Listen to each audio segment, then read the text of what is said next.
Islanders, this has got to be one of the wildest cruise news stories that I've shared on the show in a long time. A Royal Caribbean man jumps overboard on debarkation day. I will tell you the reason why on the show today. I'm also sharing news from Norwegian Cruise Line as they are implementing a new fee for some passengers if they don't do a certain something. And one cruise line announces they're going to have two cruise directors on their new build ship, Carnival Cruise Line. Hinting a little bit, maybe they could do the same. Would we like to see that? We all need some time in the islands. Let's go there now on Island Time.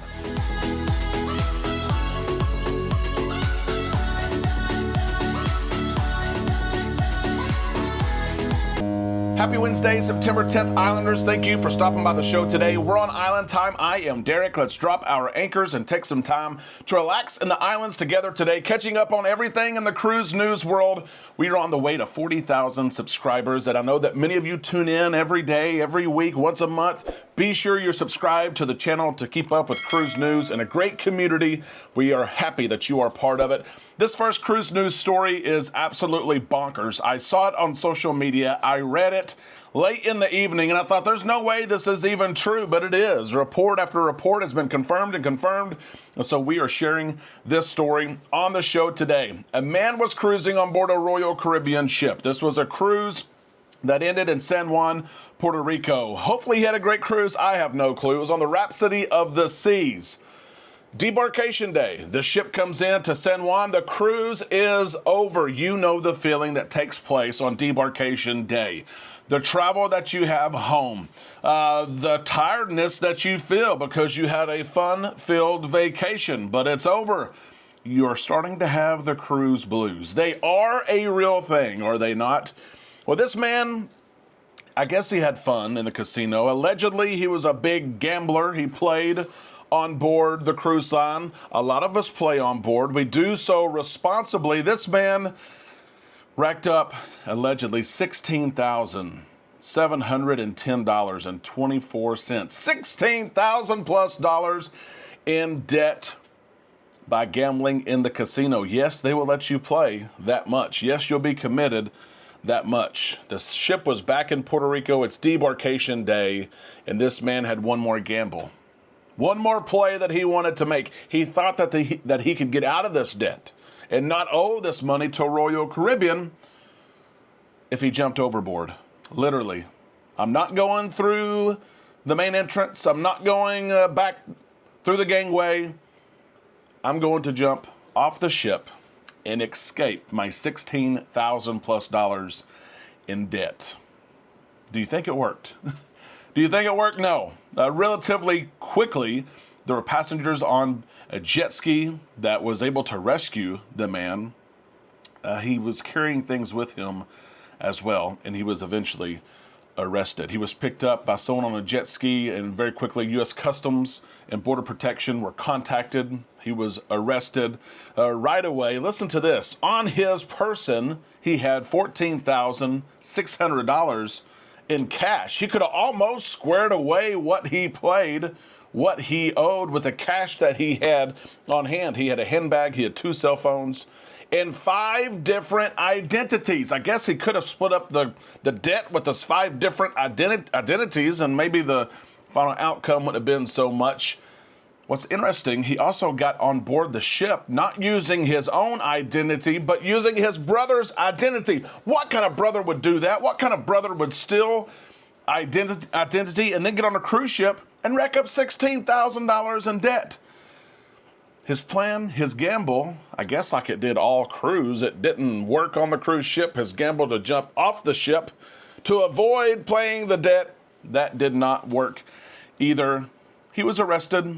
The legal complaint says this: he did not want to report the currency on his possession because he thought he was going to be taxed duties for bringing in the currency. Did he really think he could jump off the ship and swim to shore and not be caught? Yeah, he's got it's a federal crime now. Puerto Rico there, the U.S. District Court for the District of Puerto Rico has now accused him of failing to report the entry amount of over $10,000. He was arrested and now he is out on bail. while the court case takes place. A crazy story here. Did he really think this was going to work? It's just normal. People just jump off the ship on debarkation day. No one's going to bat an eye. No one's going to notice what's going on. Just let him swim to shore and go. That ain't going to work. Come on, man. And don't steal your brother's identity. Islanders, do you think this man should be banned from cruising? All 5 identities, I guess, should be banned from cruising. Let us know in the comments section below. Also, let us know, do you think he should pay Royal Caribbean this $16,000 that he played in the casino? Let us know that as well.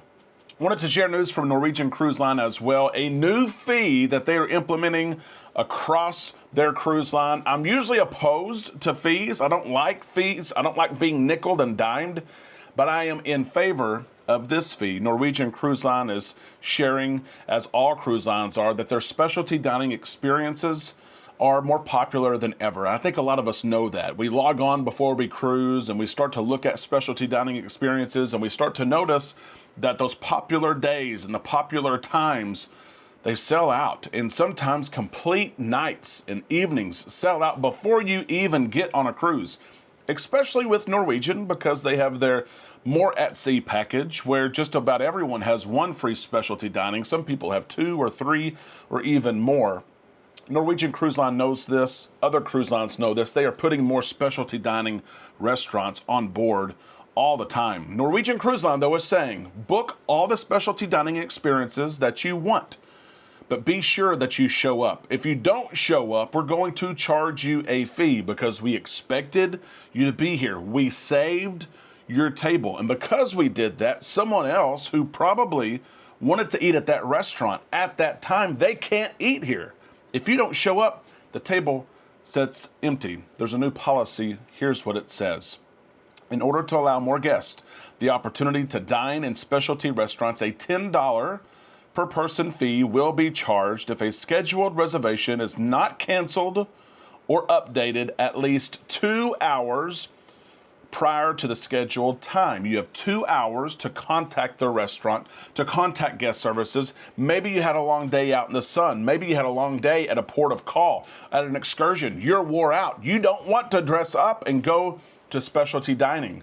Norwegian Cruise Line is saying that is okay. Reach out to us 2 hours before. You can cancel your reservation and get your money back. You can move your reservation to another night or another restaurant for free. But if you contact us within 2 hours or you're a no-show, you will be charged $10 per person. $10 is a minimal charge, but I do like the action here because there are people probably on the waiting list. There are people who do want to dress up. They do want to experience that specialty dining. So I am in favor of this new fee. It's easy to cancel. You can cancel through the app. If you book something before your cruise, you can call before your cruise. You can go to guest services while you're on board. You can go to the restaurant while you're on board. You can call the restaurant while you're on board. There's many ways to cancel if you so choose. I'm in favor of the fee. Islanders, I want you to share your thoughts. Are you in favor of the fee? Share your thoughts in the comments section below. And I want to get to this last cruise news story here. We're going to see what happens with this. A celebrity recently announced that there's going to be 2 cruise directors on board their new ship, the Celebrity Excel. This made my mind start to think a little bit. My mind was racing. Could this be possible on other cruise lines as well?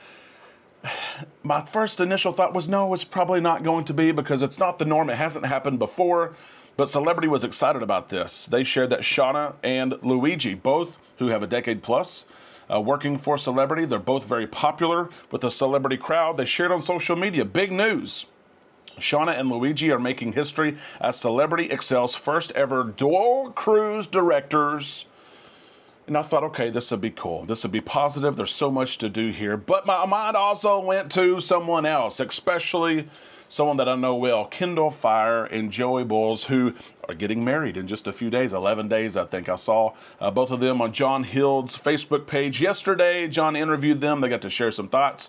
They're already in the UK getting ready for their big day. I thought it was interesting to see Kendall's reaction on John Hild's video as she shared that another cruise line, she didn't name the cruise line, had recently announced that 2 cruise directors would be on board their newest ship.